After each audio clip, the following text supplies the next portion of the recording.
শুভ দুপুর। আশা করি তোমরা যে যেখানে আছো না কেন ভালো আছো, সুস্থ আছো। ঢাকায় থাকি চ্যানেল থেকে আমি সাবিনা তোমাদেরকে জানাচ্ছি অনেক অনেক শুভেচ্ছা বন্ধুরা আর শুভকামনা।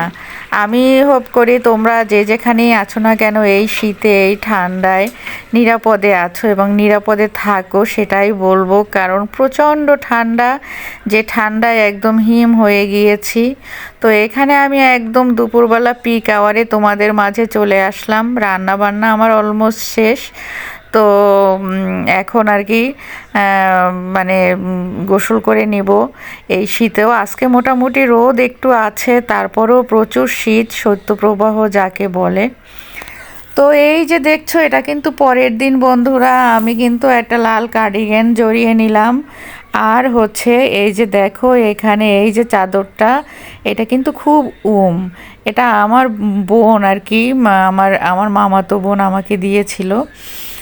খুব স্টাইলিশ। তো এটাকে মানে জড়িয়েছিলাম এতক্ষণ, এবং রান্নাঘরেও আমি এটা নিয়েই ঢুকেছি যে এটা গায়ে দিয়ে রান্না করব আর কি। কিন্তু এই যে রান্না করতেছি দেখা যায় যে এটা ওটা মানে ছিটাফোটা যেতে পারে ওখানে, বলো। আর হচ্ছে যে যেহেতু রান্না চলছে সেহেতু একটু আমি মানে গরম হচ্ছে আর কি। তো এখানে চিংড়ি মাছ রান্না করে নিচ্ছি প্রিয়ন্তীর জন্যে। আজকে চিংড়ি মাছ, গলদা চিংড়ি হবে। আর এখানে ভাত গরমাগরম হয়ে গিয়েছে, ভাতটা আর চিংড়ি মাছ এই আমরা ইয়া করব। আর যেটা হয় যে কুচো চিংড়ি দিয়ে আরেকটা আইটেম রান্না করব।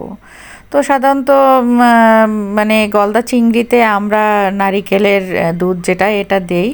তো সেটা তো আর ছিল না, গুঁড়া দুধ দিয়েই নারিকেলের দুধ বানিয়ে ওটা দিয়ে আর কি চিংড়ির মালাইকারি বানাচ্ছি আর কি। ওই যা হলো ওই হলো আর কি। তো যাই হোক, খারাপ লাগে না তাতে। তবে নারিকেলের দুধ দিয়ে একদম পারফেক্ট মালাইকারিটা হয় আর কি। তো শীতে কে কেমন আছো তোমরা জানি না, তবে প্রচণ্ড শীত, বিশেষ করে বাংলাদেশে।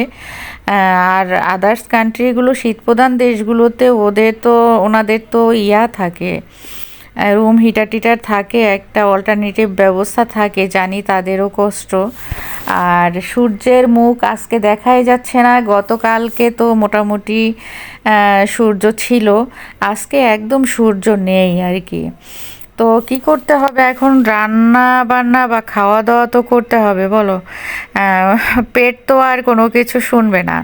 আর যেহেতু প্রিয়ন্তী আছে, আর এখানে বিড়ালটা আমাকে খুব জ্বালাচ্ছিল, তো ওকে নিয়ে কিছুক্ষণ আমি শুয়েছিলাম কম্বল গায়ে দিয়ে। বড় কম্বলটা উঠিয়ে নিয়েছি, তো যেই ঘুমিয়ে পড়েছে এই আমি রান্না করতে উঠেছি। এই যে দেখো, তো ওকে আমি এভাবে রেখে দেন হচ্ছে রান্না করতে গিয়েছি। আর বড় কম্বল বালিশ টালিশ সব আমি ওপাশে উঠিয়ে রেখেছি। আর এই যে দেখো কুয়াশা কুয়াশা কিন্তু। তো এবছর মনে হয় একটু বেশি শীত পড়ে গেল, কি আর করার বলো। তো এই কুয়াশার মধ্যে আমি রান্না করছি আর কুয়াশা দেখছি যে কি অবস্থা। তো যাক, আমি শীতের মধ্যে মানে কি আর করব। মানে এই যে দেখো কিছু জামা কাপড় ছিল মানে স্যাঁতস্যাঁতে, ওই জামা কাপড়গুলো একটু বাইরে মেলে দিয়েছি। কারণ কি বলো, একটা কেমন একটা গন্ধ করছিল। আর বাইরে যেহেতু বাতাস আছে সেহেতু বাতাসে জিনিসটা না শুকালেও এই যে ভ্যাপসা একটা গন্ধ এটা চলে যাবে আর কি। তো এই জন্যই সব কিছু একদম তারে দিয়ে দিলাম টান টান করে, যাতে আর কি মানে কাপড়গুলো বাজে গন্ধ না লাগে এই আর কি। গতকালকে এটা ধোয়া হয়েছিল, তো শুকায়নি। তো যাক, চলে আসলাম আবার রান্নাঘরে। তো রান্নাঘরে রান্নাটুক শেষ করে দেন হচ্ছে যে গোসল করব আর কি। তো এই শীতে অনেকেই গোসল করে না, কিন্তু আমার একটা ব্যাড হ্যাবিট আছে, সেটা হচ্ছে যে বর্তমানে মানে এটা আমি যখন মেয়েবেলাতে এতটা এই সেন্স মানে ছিলাম না, মানে গোসল একদিন আর দিন করতাম না। কিন্তু এখন যেটা হয়েছে যে মানে প্রতিদিন গোসল করতেই হবে, শীত হোক, বৃষ্টি হোক, রোদ হোক, যাই হোক না কেন গোসল আমাকে করতেই হবে। আর গরমের দিনে তো বন্ধুরা আমি 2-3 বার করে গোসল করি, এটা আমার একটা অভ্যাস আর কি। তো যাই হোক, আজকে কিন্তু জমে যাবে যেহেতু মানে শীত, তার মধ্যে চিংড়ি। তো এই দেখো আমি কিন্তু গোসল করে একদম টিপটপ হয়ে তোমাদের মাঝে চলে আসলাম। হ্যাঁ, যে মানে একদম পরিষ্কার পরিচ্ছন্ন হয়ে অনেকটা ফ্রেশ লাগছে নিজেকে। কারণ ওই যে দেখো কুয়াশা, কুয়াশায় কিন্তু এখন দেখাই যাচ্ছে না। এখন কিন্তু 3:30 4টা বাজে।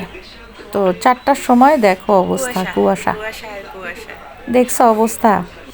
তো এই কুয়াশা মনে হচ্ছে যে মানে 5 হাত দূরেরও কোনো কিছু। এই যে দেখো, হ্যাঁ 3:30, 3:30 3:45 মতো বাজে। তো এই যে দেখো অবস্থা। তো বাইরে আমার মতো অনেকেই বন্ধুরা ওই যে কাপড় টাপড়, ওগুলো তো রোদ তো আর নাই, সবারই তো কাপড় সেচেতে, কারণ গত দিনও রোদ ছিল, অনেকেই কাপড় ধুয়ে দিয়ে। তো কুয়াশায় ভরা, মা খালেদা জিয়ার চিকিৎসকদের সাথে কুয়াশার আর শেষ নেই। ঢাকায় এরকম কুয়াশা কি বলবো। দেখি আমার গাছটা কেমন আছে, দেখি আমার গাছটা, এর মধ্যে কাপড় চোপড় শুকা দেওয়া হয়েছে। আমার গাছটা কেমন হয়েছে, আমার গাছটা কুয়াশায় সাদা হয়ে আছে। আর এর মধ্যে সবাই কাপড় চোপড় শুকা দিয়েছে, কারণ মানুষ তো গোসল করবে। আর এই কয়েকদিন যাবৎ হচ্ছে যে রোদ ওঠে না, তো কাপড় চোপড় তো সবারই স্যাঁতস্যাঁতে বা ভেজা। তো অন্তত বাতাসে দিলে, মানে মেলে দিলে ইয়া হবে, শুকিয়ে যাবে, বলো দিলে শুকিয়ে যাবে, সেই চিন্তা করে কিন্তু আমিও মানে দিয়েছি। এই যে কাপড় চোপড় দেখো, এই যে কাপড় চোপড়, এটা আজকে ধোয়াইছি, যতটুকু শুকায় আর কি, একদম ফুল।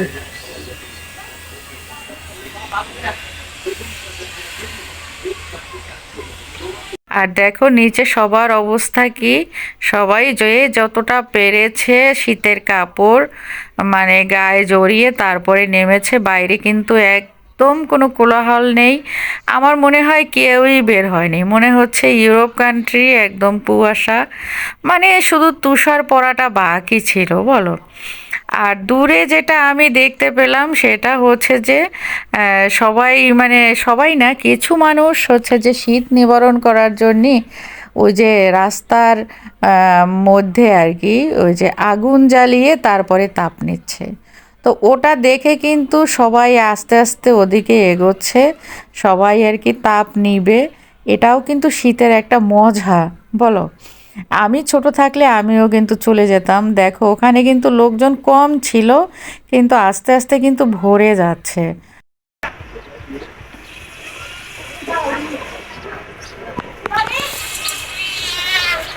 আসছো তুমি ঘুম থেকে উঠে এখানে আসছো, ঘুম থেকে উঠে এখানে চলে আসলা।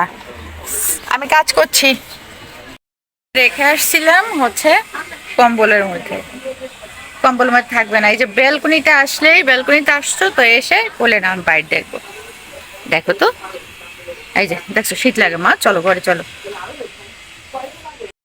তো আজকে আর বন্ধুরা কি হলো, এটা হচ্ছে আজকে আমি গরম পানি দিয়ে গোসল করতে হলো। তো গরম পানি আমার খুব একটা লাগে না, কারণ হচ্ছে যে গরম পানি আমি 1 মগের মতো পেলেই আমার হয়ে যায়, কারণ আমি হাত পা মুখ এগুলো সব আমি ঠান্ডা পানি দিয়ে মানে ইয়া করি, মানে সাবান লাগিয়ে ধুই। তারপরে আমি মানে উপর হয়ে হচ্ছে যে মাথায় পানি দিয়ে দেন হচ্ছে যে মাথাটা আমি আটকে দেই গামোছা বা টাওয়েল দিয়ে। তারপরে যে অল্প একটু পানি থাকে ওইটা আমি গায়ে মানে দিয়ে দেই আর কি। মানে অল্প একটু যে গরম পানি থাকে ওটার সাথে পানি মিক্সড করে গায়ে দিয়ে দেই। একদম গোসল করে না থাকার চেয়ে অল্প করেও মানে অল্প পানি দিয়ে অল্প হলেও গোসল করাটা অনেক ভালো। মানে অনেক শান্তি লাগে আর কি, অনেক ফ্রেশ লাগে, বলো।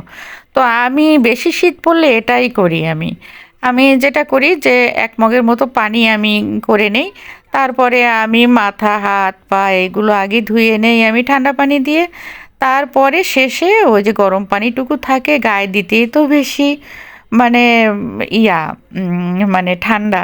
তো ওই গরম পানিটুকু আমি একটু পানি মিক্সড করে ওই ১ মগে ৩-৪ মগ যাই হোক না কেন বালতিতে মিক্সড করে আমি গায়েটায় দিয়ে দেই। এতেই আমার গোসল হয়ে যায় আর কি।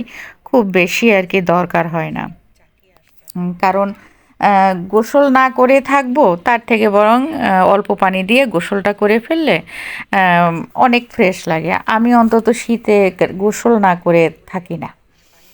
তো এভাবেই গোসল করে আসলাম। তো যাই হোক আমাকে দেখে অনেকেই তো বলল যে, "তুমি অনেক সাহসী, গোসল করলে কিভাবে?" আসলে গরম পানি দিয়ে গোসল করলে তো গোসল করাই যায় বলো? তো যাক সন্ধ্যার সময় উনি চলে আসলো। উনি আসার সাথে সাথে আমার ক্যাট ওনার মানে গায়ের উপরে। ওখান থেকে ওকে কোনোভাবেই নামানো যায় না। এই শীত পড়ার পরে থেকে মনে হয় যেন ওর জায়গাটা ফিক্সড হয়ে আছে। আর হচ্ছে যে তোমার যদি রাত্রে ঘুমের মধ্যেও সে ওই যে প্রিয়ন্তীর কাছেও যাবে না। কারণ প্রিয়ন্তীর মানে রুম হিটারের মতো একটা ইয়া আছে আমার বোন নিয়ে আসছিল। তো সেটা ও ছাড়লে পরে ওটা একটু শব্দ হয়। শো, শো করে একটা শব্দ হয় এজন্য প্রিয়ন্তীর কাছে যাবেই না। ওটা দেখলেই লাফ দেয়। তো ওটা কেন ভয় পায় কে জানে? তো এজন্য প্রিয়ন্তীর কাছে ও যায় না। আর ওটা ছাড়া প্রিয়ন্তী তো উম মানে এত ঠান্ডা ওর মানে শীতও তো মানে না। তো আমি যেটা করি সকালবেলা উনি চলে যাওয়ার পরে আমি এই ক্যাট নিয়ে আম প্রিয়ন্তীর রুমে যাই। যাইয়া ২ টা বাচ্চাকে একদম কোলের মধ্যে নিয়ে তারপরে ঘুমাই আর কি। এই যে দেখো বসে থাকতে থাকতে ঘুমিয়ে পড়েছে। আর তার এই জায়গা থেকে ধরো ও নামিয়ে দেয়। নামিয়ে দিলে আবার ওখানে এসে উঠে। তো এই ছিল এই শীতের কয়দিনে আমাদের অবস্থা। তোমাদের কি অবস্থা কেটেছে জানি না। তোমরা সাবধানে থেকো, ভালো থেকো।